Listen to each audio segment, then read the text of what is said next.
Just over a year ago, there was a sequence of 3 different funerals that I had to conduct. 2 of them were for young men in their 20s and one was for a young man in his 30s. But the similar characteristic to these 3 funerals was that they were suicides, and they were mainly as a result of alcohol or drugs misuse over many years. Having a short time of sequence between certain more traumatic deaths does mean that there is an impact on yourself as minister.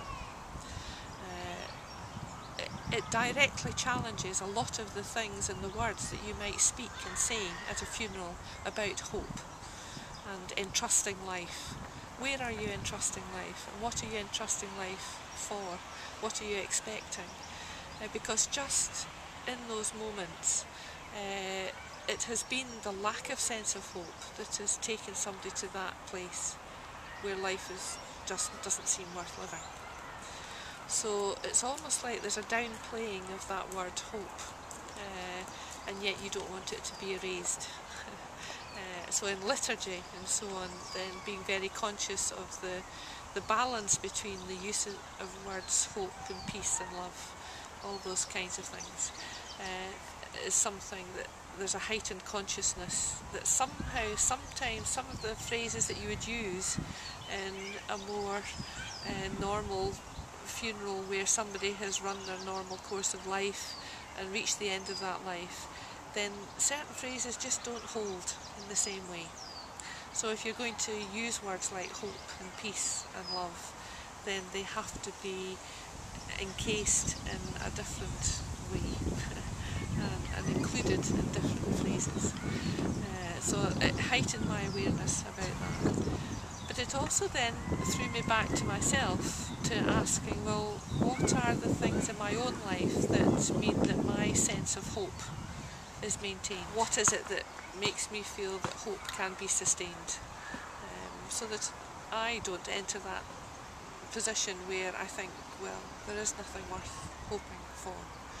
Because when you are working with people in these situations, then it inevitably does touch something of that within yourself.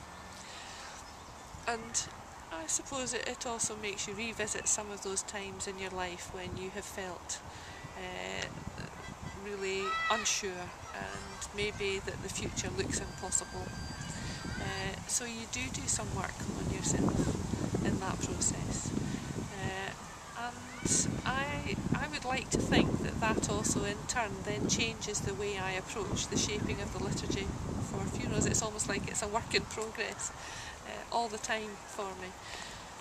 I think it's part of being a reflective practitioner that I'm endeavouring to do the best I can for the people to whom I'm hoping to minister, but that does mean that I have to also visit those places within myself and my own life where I'm not quite so sure and I feel vulnerable too, and not to be frightened of doing that. So maybe the word hope itself has been changed for me because of those 3 funerals, those 3 young men having committed suicide, that without even realising it, they have made me revisit what does it mean to talk about hope. I'm not sure that I've reached a conclusion on that, but that was one of the consequences.